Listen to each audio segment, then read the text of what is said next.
हिमालय, जहाँ से केवल नदियाँ नहीं निकलती, यहाँ से सभ्यताएं जन्म लेती हैं। सिंधु और सरस्वती केवल जल नहीं, भारत की आत्माएं हैं, जिसके तट पर वेदों की रचना हुई।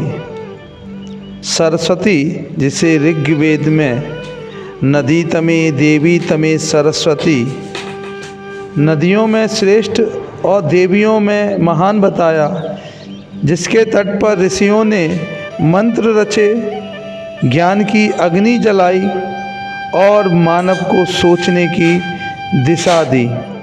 सिंध नदी को शक्तिशाली, ऊर्जावान और सबको पोषित करने वाली माता के रूप में देखा गया।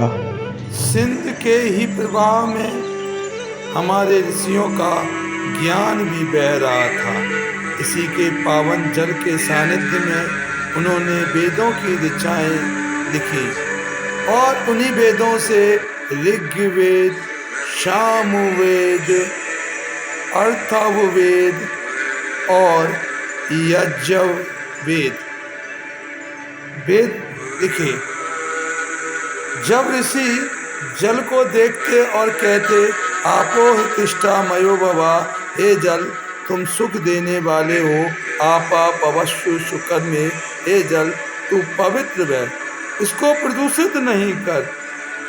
वेद किसी महल में नहीं लिखे गए, किसी सिंहासन पर नहीं लिखे गए, ये नदियों के किनारे रचे गए।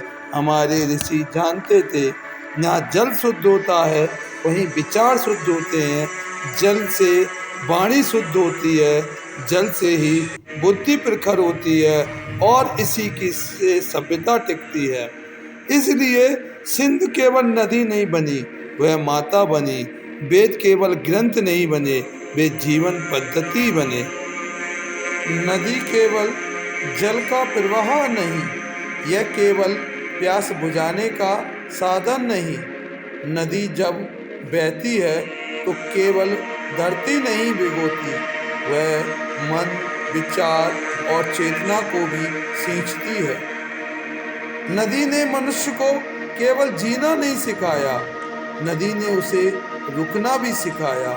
इसने हमें धैर्य दिया, अनुशासन दिया और सामूहिकता का अर्थ सिखाया। नदी ने कभी अपने लिए कुछ नहीं मांगा, फिर भी उसने सबको सब दिया। यही कारण है नदियों को हमारे यहाँ देवी कहा गया, पूजा के लिए, अनुसरण के लिए।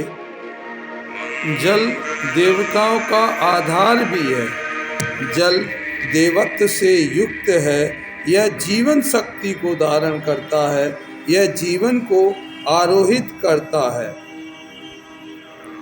इसकी शुद्धता के बारे में कहा गया है, यम सरस्वती विद्यो विश्राहा, सरस्वती नदी बुद्धि को प्रकाशित करने वाली, जीवन को सहारा देने वाली है।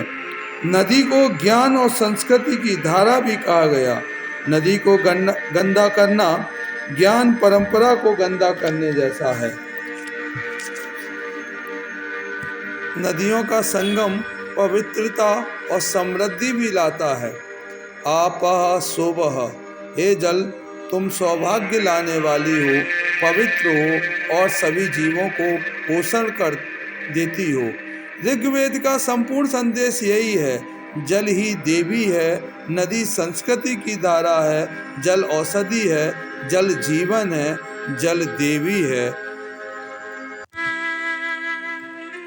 जब जल रूठता है तो वह गायब नहीं होता, वह सूखे का रूप लेकर आता है, भूख का रूप लेकर आता है, बीमारियों, महामारियों और विनाश का रूप लेकर आता है। आज संसार में कई नदियाँ अपनी प्राकृतिक मार्ग को हो चुकी हैं, अनेक झीलें जहर बन चुकी हैं, कई शहर प्यासे हो रहे हैं। यह वह भविष्य है जिसमें ऋग्वेद हमें हजारों साल पहले सावधान करता है। मनुष्य की भूल और देवत्व का अपमान, यानी ऋग्वेद में जल को देवी कहा गया है। आपो देवी, अब जरा सोचिए, जब इस देवी को प्लास्टिक, गंदगी, रसायन, पूजा सामग्री आदियों से भर देंगे तो ये केवल गंदगी नहीं, देवत्व का अपमान है। यह केवल संसाधन की बर्बादी नहीं, यह धरती माता और देवताओं का अपमान है। यह भारतीय संस्कृति का अपमान है, ये सनातन का अपमान है, ये जल का अपमान है, ये समाज का अपमान है।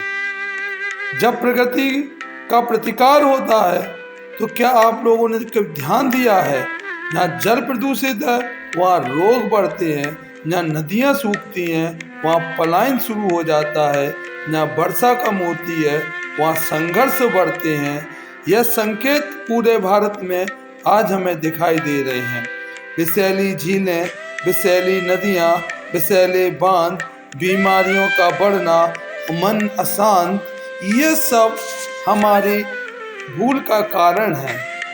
हमें ऋग्वेद की वापसी करना होगी। जल को देवत्व मानो, जिसे देवता है उसे अपवित्र ना करो। जल को औषधि समझो, औषधि को सुरक्षित रखो। नदी को संस्कृति समझो, जल को जीवन का केंद्र बनाओ। जल ही अमृत है, जल ही शक्ति है, जल ही जीवन है। नीर अमृत रच्चाई सर्वत्र धर्म है।